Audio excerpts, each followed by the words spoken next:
마태복음 24장 29절로 31절까지 저와 여러분들이 한 목소리로 읽겠습니다. 29절입니다.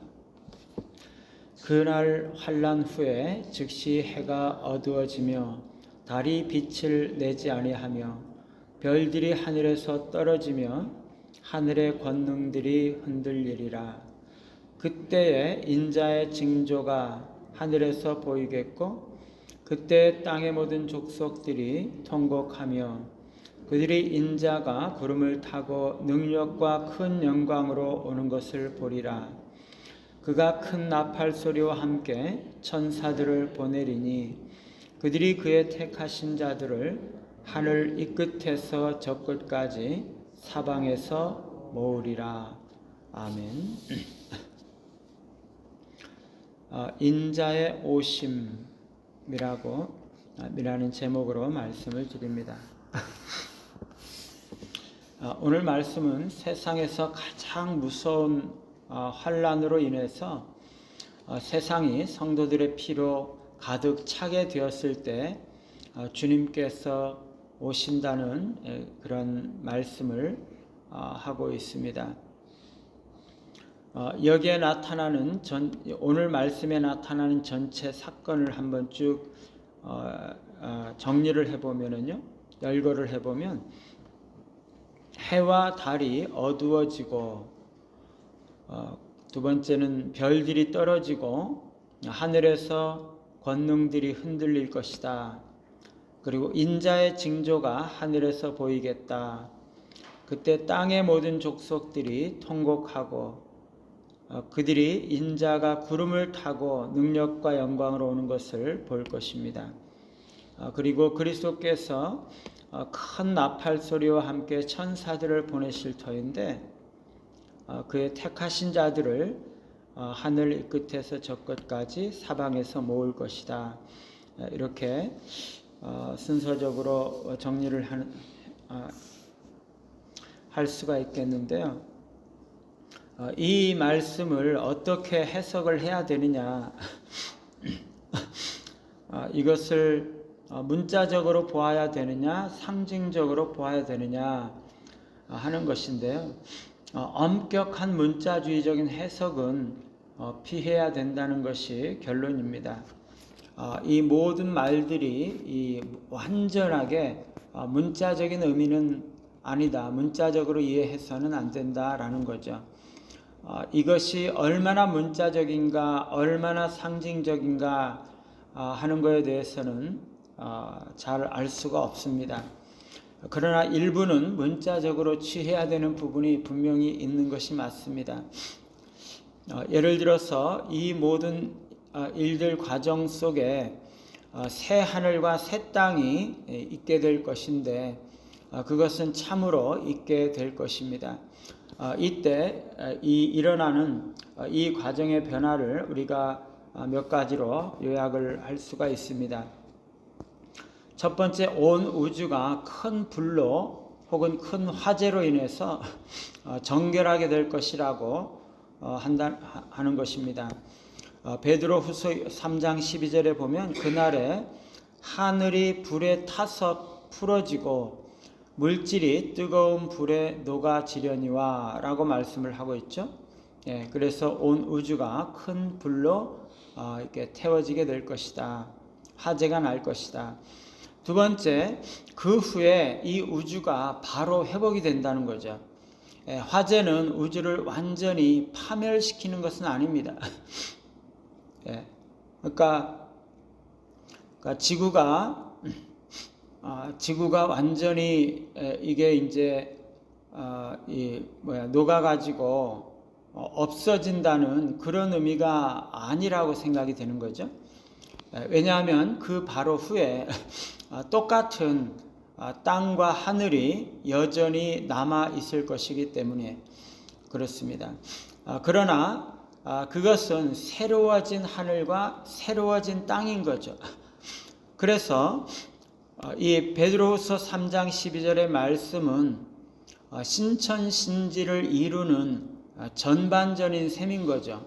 후반전은 이게 잠깐 사이에 일어나는 것이겠지만 전반전은 이 베드로후서 3장 12절에서 말씀하시는 것처럼 하늘이 불에 타서 풀어지고 물질이 뜨거운 불에 녹아지는데 후반전은 신천신지가 이루어진다는 것입니다. 그래서 신자들이 하늘에서 얻게 되는 그 완전한 상태는 이 신천신지에서 나타나게 되는 것이죠.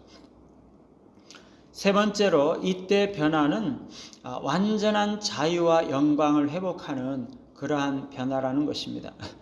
지금은 이 우주가 죄의 억압으로 인해서, 죄의 결과로 인해서 억압을 받고 있는 상태에 있는 것이죠. 로마서 8장에 보면 온 우주가 이 허무에 굴복하고 있다, 이렇게 말씀을 하고 있거든요. 허무에 굴복하고 있다. 여기서 이 허무라는 것은 쓸데없음을 말하는 것입니다. 쓸데없음.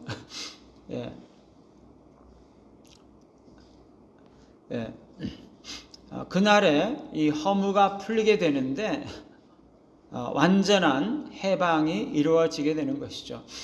우리 육체도 부활 이후에는 우리와 똑같은 모습을 입게 되죠. 그렇죠? 똑같은 몸을 입게 됩니다. 우리 몸이 완전히 이렇게 죽은 다음에 땅 속에 묻혀서 이 모든 이 조직이 분해가 되었다가 다시 우리가 어떤 형태로 될지는 모르지만 우리가 똑같은 몸으로 다시 입게 되는 거죠. 그러나 그때하고 지금하고 차이가 뭡니까? 죄가 없는 거룩한 상태로 변화가 되는 거죠. 이 우주가 그렇게 된다는 것이에요. 이 우주가 불에 의해서 살라졌다가 정결하게 되고 다시 그렇게 회복이 똑같은 모습으로 회복이 된다는 것입니다.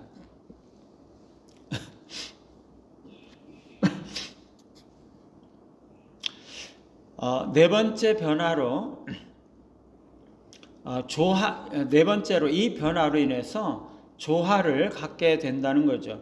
현재의 자연은 찢기고 핥히고 갈라지고 깨지고 망가진 그런 모습으로 있는 거죠. 왜 그렇습니까? 죄 때문에.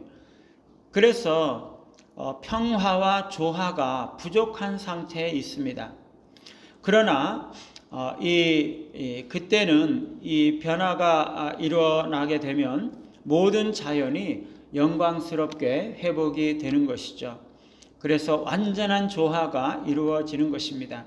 이사야 9장에 나오는 예언이 완전히 성취가 되는 거죠. 이리가 어린 양과 함께 거하고 표범이 어린 염소와 눕는 그런 시대가 이루어지게 되는 거죠. 우리가 기억해야 되는 것은요, 인간과 우주가 완전히 말살이 되는 것이 아니다라는 것입니다. 혹자는 예를 들어서 혹성이 지구에 충돌을 해가지고 지구가 멸망을 할 것이다. 아니면 핵폭탄이 터져서 지구가 완전히 멸망을 할 것이다. 완전히 분해가 되고 가루가 되고 우주에 흩어질 것이다. 이렇게 말하는 사람들이 있는데 그렇게 되지 않는다는 거죠. 그거는 근거 없는 이야기입니다. 예수님께서 재림할 때에도 지상에 인간이 여전히 존재할 것이라고 하는 것을 우리가 알 수가 있습니다. 그때 구원받은 천상의 성도들이 내려와서 육체에 결합하게 되고 지상의 하나님의 자녀들과 합류해서 예수님을 만나게 되는 그런 일들이 있게 되는 거죠. 이렇게 해서 그 자녀들을 데려가시게 되는 그 징조가 뭐냐? 마지막 징조가 그분이 영광의 구름을 타시고 나타나시는 것입니다.